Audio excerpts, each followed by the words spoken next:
I call Clare Curran. Mr Speaker, well, it may be that that member has to come back to the House tonight and apologise to the House for undermining his own government's commitment to the Open Government Partnership, which is to allow participation, to encourage participation and to provide for the engagement of the citizens of this country to enable them to participate in democracy. And what he has put up is a case for putting up more barriers, and not just putting up more barriers, but he's justified putting up more barriers. You know, they should be disengaged if they can't be bothered to enrol, he says to this House. Well, that, Mr Speaker, goes to the very heart of the utter core differences between the national government that is anti-democratic and a Labor Party which is fundamentally about all people being able to participate in society and not putting up barriers to people. What about the 40,000 homeless people in New Zealand? How are they going to vote on election day? Oh, they're going to be disenfranchised from the democratic right to vote if they have to cast a special vote because they're not right on because their details aren't right on the roll or they aren't on the roll.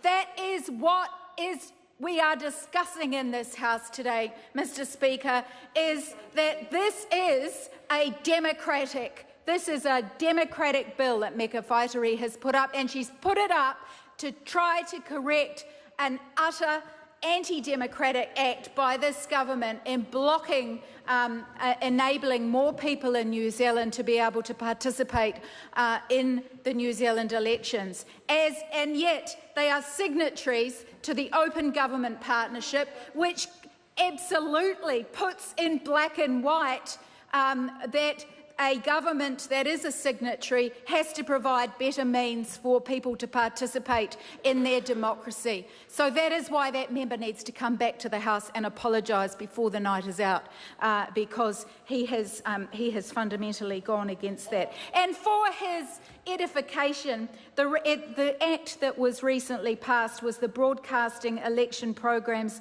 and Election Advertising Amendment Bill and the Electoral Amendment Bill, which came out of the Justice and Electoral Select Committee investigation inquiry into the 2014 election. There were 28 recommendations that came out of that inquiry. This government has only implemented 12 of them. What they did say, though, was that they would possibly look at other measures. Well, from listening to that member tonight, they're off the table. They're off the table. And any other National Party member that gets up to speak on this bill needs to clarify the position of the government on this. Are they going to look at this in the future, or is it off the table, as that member has said? I want to show you a graph, Mr Speaker.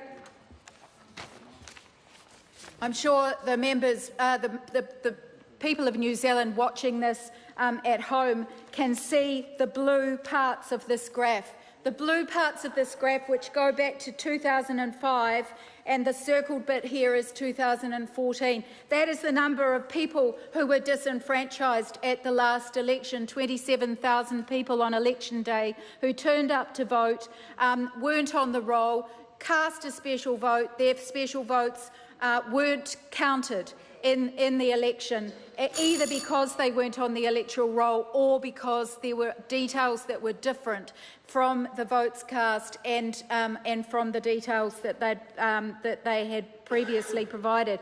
The estimation is, as you can see, is that that graph is going to go up to 35,000. It may even go up further.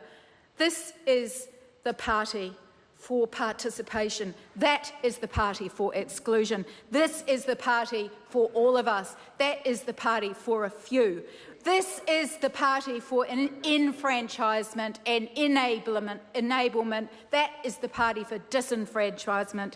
This is the party for streamlining and simplifying and making processes easy. That is the party of confusing and deliberate attempts to disenfranchise a part of the community that they know is unlikely to vote for them. That's why they're blocking them from having access to democracy. I call Paul Foster-Bell. Well, Mr. Speaker,